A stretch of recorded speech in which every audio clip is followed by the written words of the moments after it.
Good morning. Today is Wednesday 29th, and today we're going to continue 1984. So last time we left off, chapter 4 was just kind of all more world building, talking about the job and the Ministry of Truth and what all they do, and we found out that they just alter the truth to make sure that the party is always right. In the low-ceilinged canteen, deep underground, the lunch queue jerked slowly forward. The room was already full and deafeningly noisy. From the grill at the corner, the steam of stew came pouring forth, with the sour metallic smell which did not quite overcome the fumes of Victory gin. On the far side of the room, there was a small bar, a mere hole in the wall where gin could be bought at 10 cents, the large nip. "Just the man I was looking for," a voice said at Winston's back. He turned around. It was his friend Syme, who worked in the research department. Perhaps friend was not exactly the right word. You did not have friends nowadays. You had comrades. But there were some comrades whose society was pleasanter than of others. Syme was a philologist, a specialist in newspeak. Indeed, he was one of the enormous team of experts now engaged in compiling the 11th edition of the Newspeak Dictionary. He was a tiny creature, smaller than Winston, with dark hair and large, protuberant eyes, at once mournful and derisive, which seemed to search your face closely while he was speaking to you. "I wanted to ask you whether you'd got any razor blades," he said. "Not one," said Winston, with a sort of guilty haste. "I've tried all over the place. They don't exist any longer." Everyone kept asking you for razor blades. Actually, he had 2 unused ones which he was hoarding up. There had been a famine of them for months past. At any given moment, there was some necessary article which the party shops were unable to supply. Sometimes it was buttons, sometimes it was darning wool, sometimes it was shoelaces. At the present, it was razor blades. You could only get a hold of them, if at all, by scrounging more or less furtively on the free market.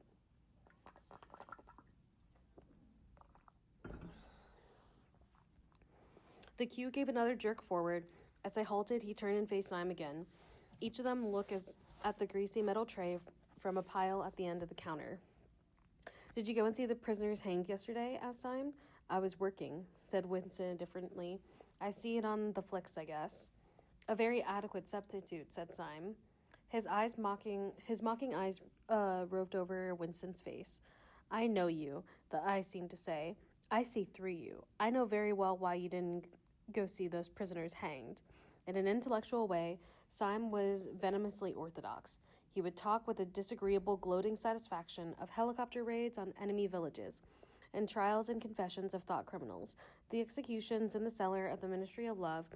Talking to him was largely a matter of getting him away from such subjects and entangling him, if possible, in the technicalities of newspeak, on which he was authoritative,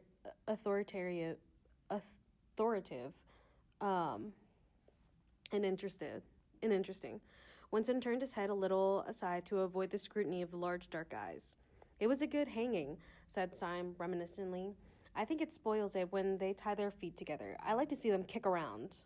I like to see them kicking, and above all, at the end, the tongue sticking right out, and blue, a quite bright blue. That's the detail that appeals to me." "Next, please," yelled a white-aproned Pearl with the ladle. Winston and Syme pushed their trays beneath the grill. Onto each was dumped swiftly the regulation lunch: a metal pannikin of pinkish-gray stew, a hunk of bread, a cube of cheese, a mug of milkless Victory coffee, and one citrine tablet. "There's a table over there under the telescreen," said Syme. "Let's pick up a gin on the way." The gin was served out to them in handless china mugs. They threaded their way across the crowded room and unpacked their trays onto the metal-topped table, on one corner of which some had left a pool of stew, a filthy liquid mess that had the appearance of vomit. Winston took up his mug of gin, paused for an instant to collect his nerve, and gulped the oily-tasting stuff down. When he had wrinkles of tears out of his eyes, he suddenly discovered that he was hungry. He began swallowing spoonfuls of stew, which, and among its general sloppiness, had cubes of spongy pinkish stuff, which was probably a preparation of meat. Neither of them spoke again until they emptied their pannikins. From the table at Winston's left, a little behind his back, someone was talking rapidly and continuously, a harsh gabble almost like the quacking of a duck, which pierced the general uproar of the room. "How is the dictionary getting on?" said Winston, raising his voice to overcome the noise. "Slowly," said Syme. "I'm on the adjectives. It's fascinating." He had brightened up immediately at the mention of Newspeak. He pushed his pannikin aside, took up a hunk of his bread in one delicate hand and cheese in the other, and leaned across the table as so to be able to speak without shouting. "The 11th edition is the definitive edition," he said. "We're getting the language into its final shape. The shape it's going to have when nobody speaks anything else. When you've finished with it, people like you will have to learn it all over again. You think, I dare say, that our chief job is inventing new words, but not a bit of it. We're destroying words, scores of them, hundreds of them every day. We're cutting down the language to the bone. The 11th edition won't contain a single word that will become obsolete before the year 2050. He bit hungrily into his bread and swallowed a couple of mouthfuls, then continued speaking, with a sort of penance passion. His thin, dark face had become animated. His eyes had lost their mocking expression and grown almost dreamy. It's a beautiful thing, the destruction of words. Of course, the great wastage is in the verbs and the adjectives, but there are hundreds of nouns that can be got rid of as well. It's not only the synonyms, there's also the antonyms. After all, what justification is there for a word which is simply the opposite of the other word? A word contains its opposite in itself. Take good, for instance. If you have something like good, what need is there for the word bad? Ungood would do just good. Better, because it's an exact opposite, which the other is not. Or again, if you want a stronger version of good, what is the sense of having a whole string of vague, useless words like excellent or splendid and the rest of them? Plus good covers the meaning, or double plus good if you want something stronger still. Of course, we use those forms already, but in the final version of Newspeak, there will be nothing else. In the end, the whole notion of goodness and badness will be covered by only 6 words. In reality, only 1 word. Don't you see the beauty of that, Winston? It was BB's original idea originally, of course, he added as an afterthought. So we're going to mark again that this is all talking about dumbing down the population. Oops.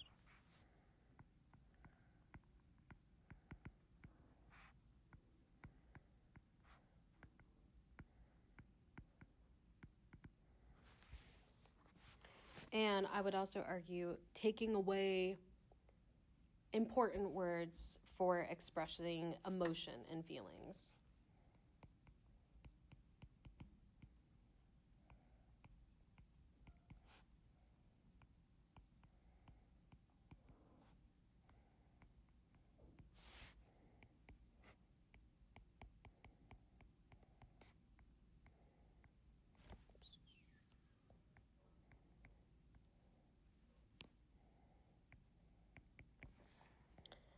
All right.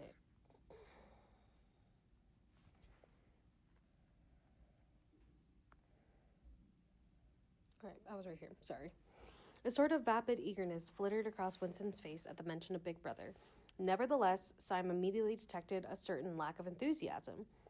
"You haven't a real appreciation of Newspeak, Winston," he said almost sadly. Even when you write it, you're still thinking in old speak. I've read some of those pieces that you write in. The Times, occasionally.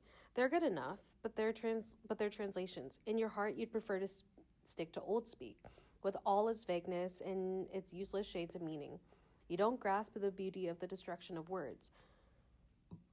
Do you know that Newspeak is the only language in the world whose vocabulary gets smaller every year?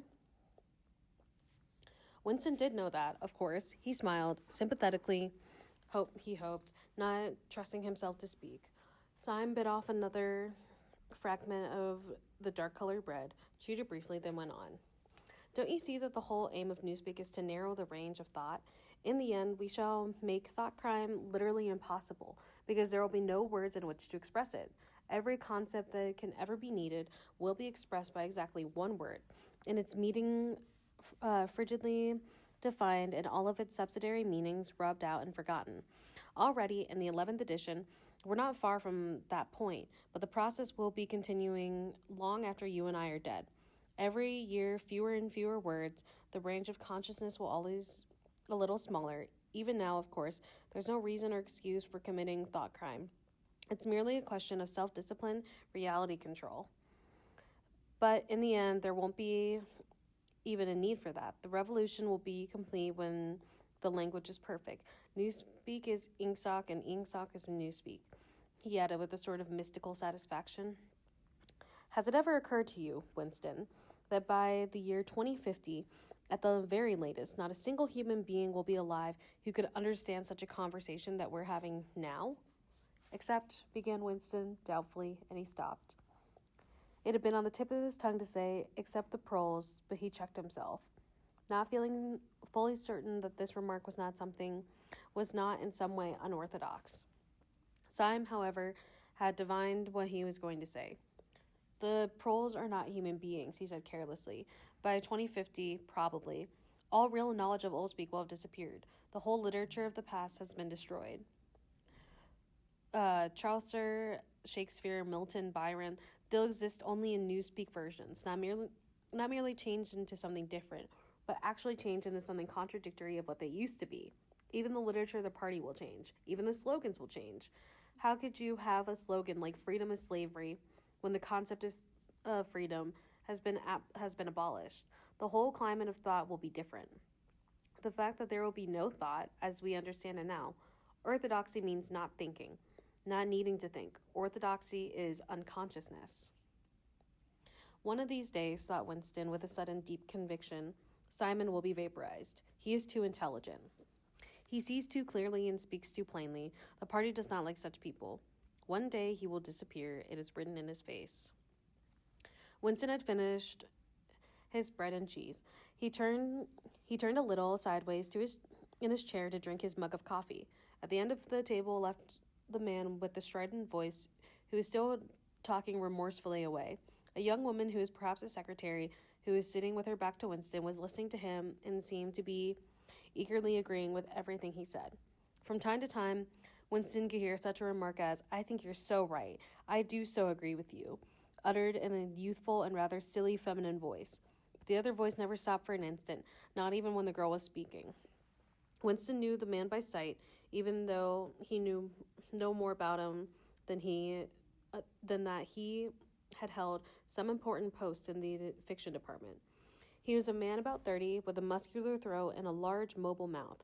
His head was thrown back a little because of the angle at which he was sitting. His spectacles caught the light. It presented to Winston two blank discs instead of eyes. That was slightly horrible. What was slightly horrible was that from the stream of sound that poured out of his mouth, it was impossible to distinguish a single word. Just once, Winston caught the phrase, "complete and final elimination of Goldstein," jerked out very rapidly and, it seemed, all in one piece, like a line of typecast solid. For the rest, it was just noise, a quack, quack, quacking, and yet you could not actually hear what the man was saying. You could not be in any doubt of its general nature. He might be denouncing Goldstein and demanding sterner measures against thought criminals and saboteurs, and he might be fulminating against the atrocities of the Eurasian army. He might be praising Big Brother or the heroes of the Malabar front. It made no difference. Whatever it was, you could be certain that every word of it was pure orthodoxy, pure Ingsoc. As he watched the eyeless face with the jaw moving rapidly up and down, Winston had a curious feeling that this was not a real human being, but some kind of dummy. It was not the man's brain that was speaking. It was his larynx. The stuff that was coming out of him consisted of words, but it was not the speech in true sense. It was uttered in unconsciousness, like the quacking of a duck. So this paragraph is pretty important, not only because Winston is acknowledging that The propaganda's working. So propaganda working.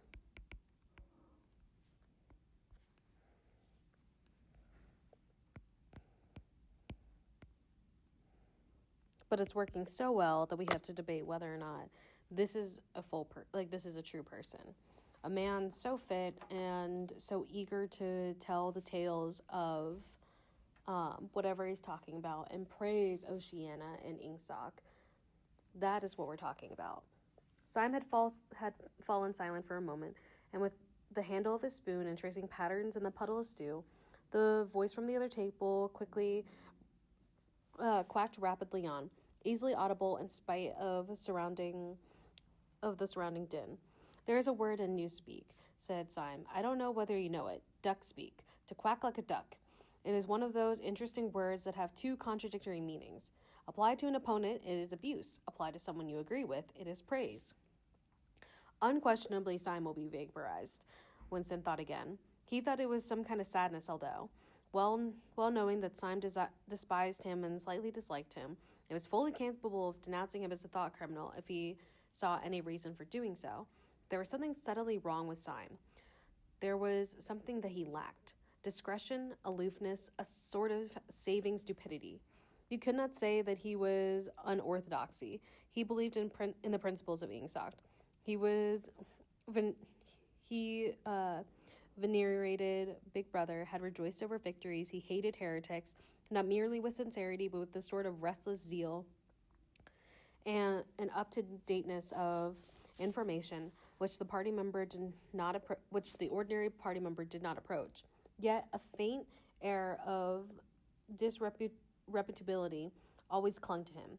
He said things that would have been better unsaid. He had read too many books. He frequented the Chestnut Tree Cafe, haunt the painters and musicians. There was no law, not even an unwritten law, against frequenting the Chestnut Cafe. Yet the party was somehow ill-omened. The old, discredited leaders of the party had been used to gather there before they were finally purged. Goldstein himself, it was said, had sometimes been there years and decades ago. Syme was not difficult to foresee, and yet it was a fact that if Syme grasped, even for 3 seconds, the nature of Winston's, secret opinions, he would betray him instantly to the thought police. So would anybody else, for that matter, but Syme more than most. Zeal was not enough. Orthodoxy was unconsciousness.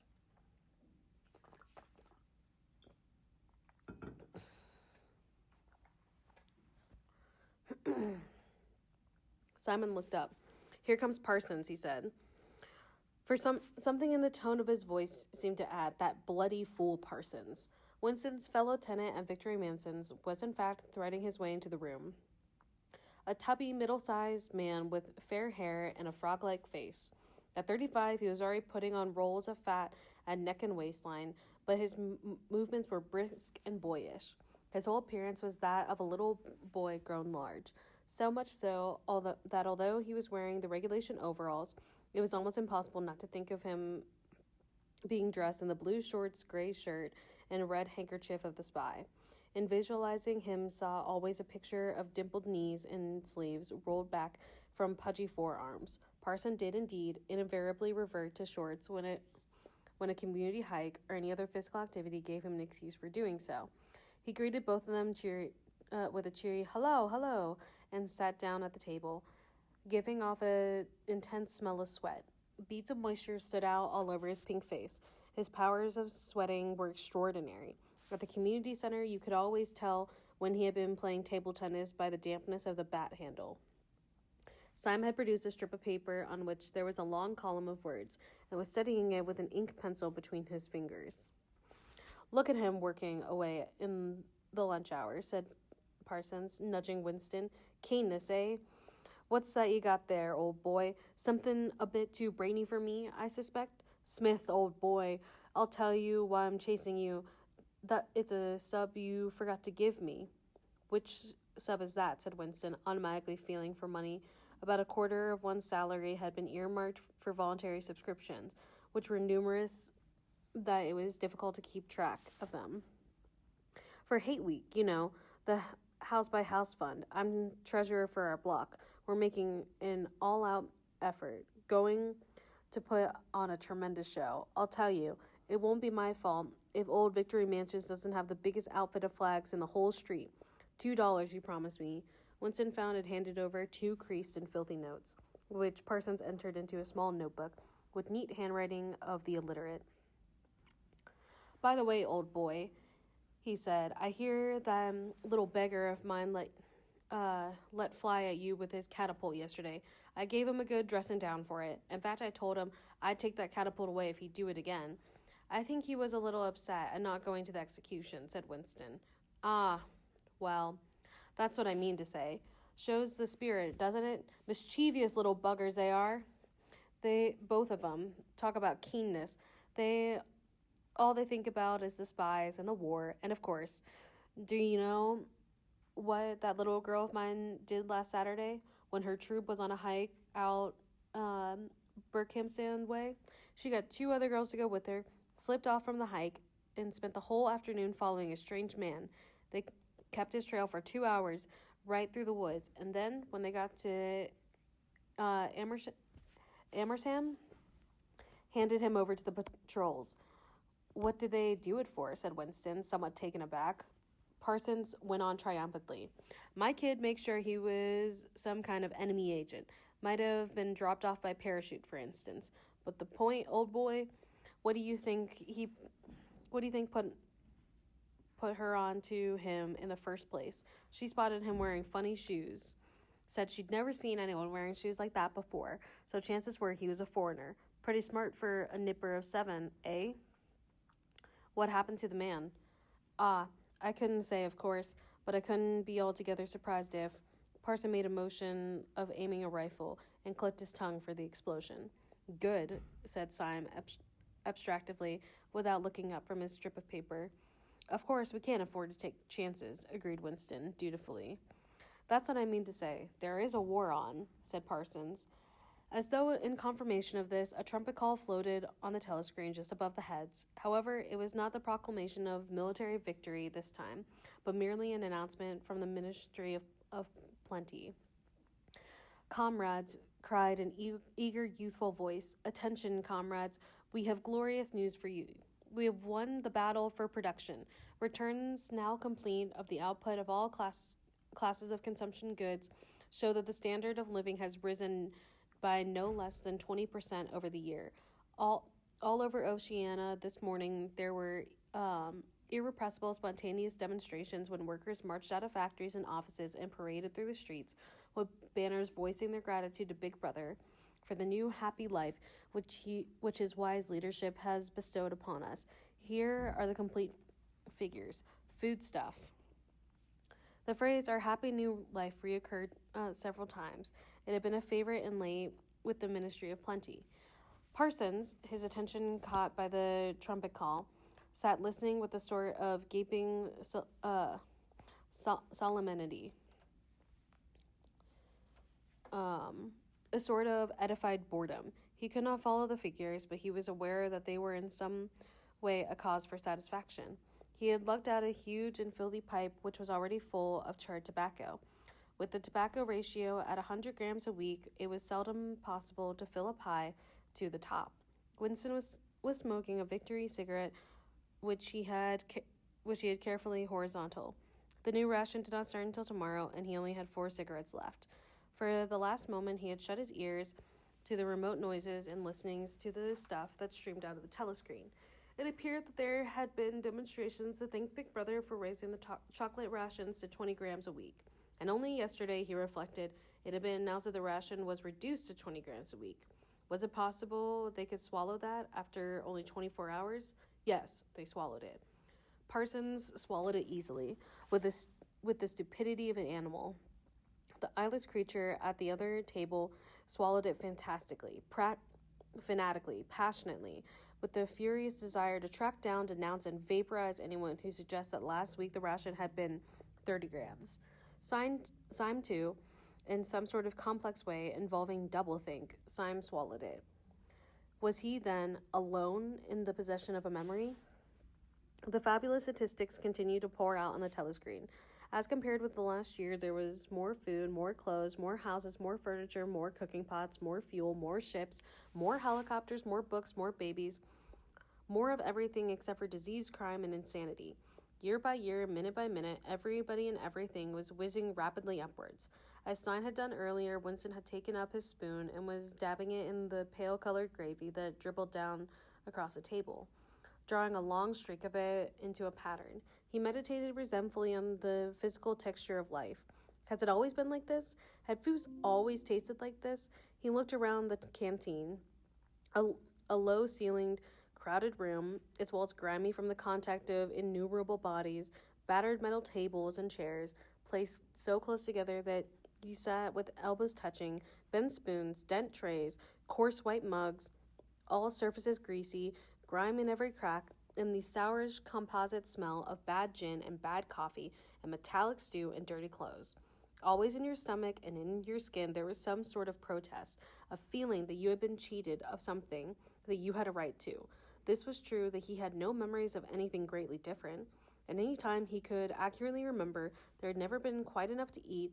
One had never had socks or underclothes that was not full of holes. Furniture had always been battered and rickety, rooms underheated, tube trains crowded, houses falling to pieces, bread dark-colored, a tea of rarity, coffee filthy tasting, cigarettes insufficient, nothing cheap and plentiful except synthetic gin. And though, of course, it grew worse as one's body aged, was it not a sign that this was not the natural order of things? If one's heart sickened at discomfort and dirt and scarcity, the interminable winters, the stiffness of one's socks, the lifts that never worked, the cold water, the gritty soap, the cigarettes that came to pieces, the food with its strange evil taste, why should one feel it to be intolerable useless? One had some kind of ancestral memory that things had once been different. Okay, so I feel like we're beginning to climb that rising action. That Winston, his character, is beginning rising action. This whole paragraph right here is all about defiance and protest.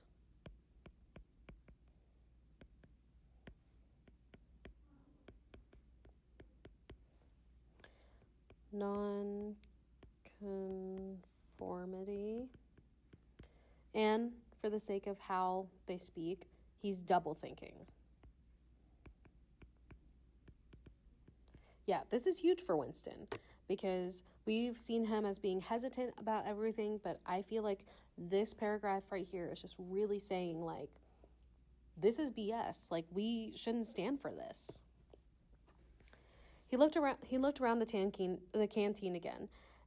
Nearly everyone was ugly and would have been ugly even if dressed otherwise in the uniform blue overalls. On the far side of the room, sitting at a table alone, a small, curious, beetle-like man was drinking a cup of coffee, his little eyes darting suspicious glances from side to side.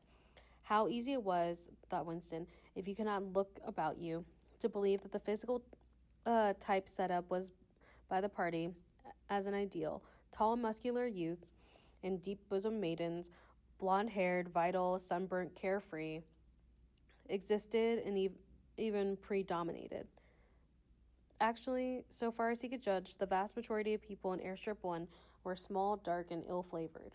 It was curious how that beetle-like type proliferated in the ministries. Little dumpy men, growing stout very early in life, with short legs, swift scuttling movements, and fat, inscrutable faces with very small eyes. It was the type that seemed to flourish best under the domination of the party.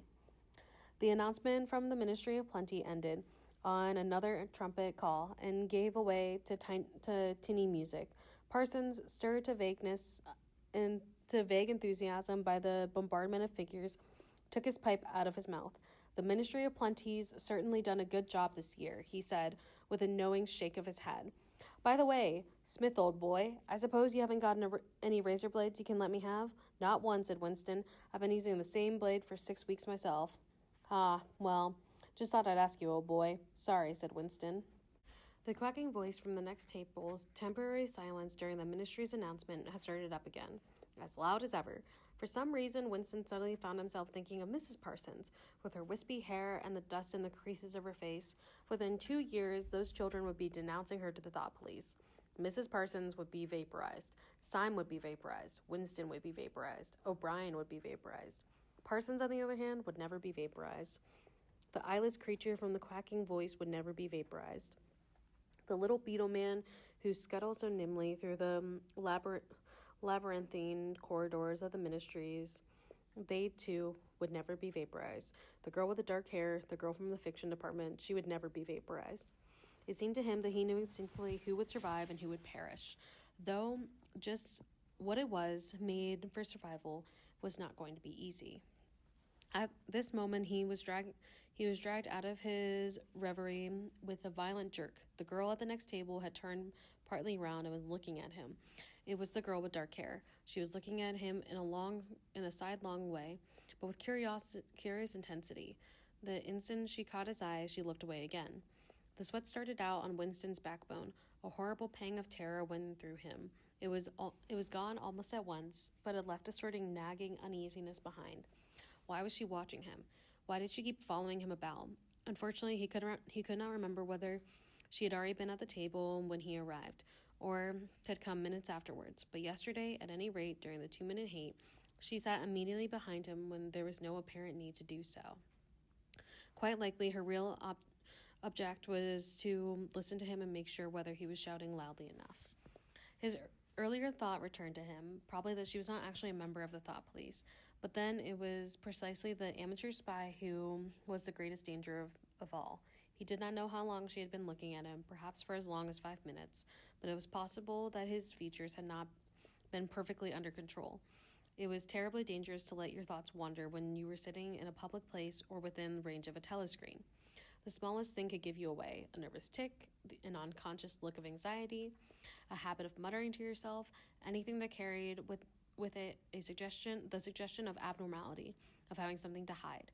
In any case, or to wear an improper expression on your face, to look incredulous when victory was announced, for example, it was itself a punishable offense. There was a word for it in newspeak. Face crime, it was called. The girl turned her back on him again. Perhaps, after all, she was not really following him about. Maybe it was coincidence that she had sat so close to him 2 days running. His cigarette had gone out, and he laid it carefully on the edge of the table. He would finish smoking it after work, if he could keep the tobacco in it. Likely the person at the table next was a spy of the thought police, and quite likely he would be in the cellars of the Ministry of Love within 3 days. But a cigarette end must not be wasted. Simon folded up his strip of paper and stowed it away in his pocket. Parsons began talking again. "Did I ever tell you, old boy," he said, chuckling round the stem of his pipe, "about the time when those two nippers of mine set fire to the old market woman's skirt because they saw her wrapping the sausages in a poster of BB, sneaked behind her and set fire to it with a box of matches, burned her quite badly, I believe. Little beggars, eh? But keen as mustard. That's a first-rate training they give them in the spies nowadays. Better than in my day. What do you think the latest thing they've served them out with? Ear trumpets for listening through keyholes? My little girl brought one home the other night, tried it out on our sitting room door, and reckoned she could hear twice as much with an ear to the hole. Of course, it's only a toy, mind you, still. Gives them the right idea, eh?" At this moment, the telescreen let a piercing whistle. It was a signal to return to work. All 3 men sprang to their feet to join in the struggle round the lifts, and the remaining tobacco fell out of Winston's cigarette. That is the end of chapter 5. The summary of this: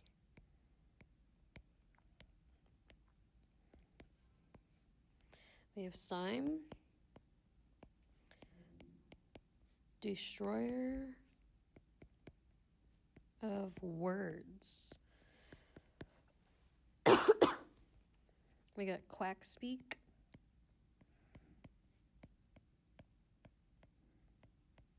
which basically just means that it's speaking the language of propaganda. So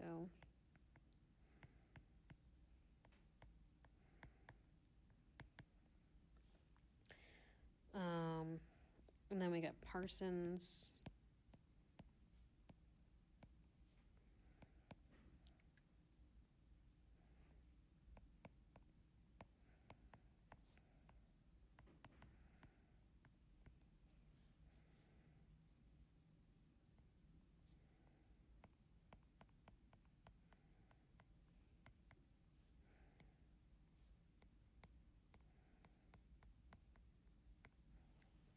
All right, that is all I have for you guys today.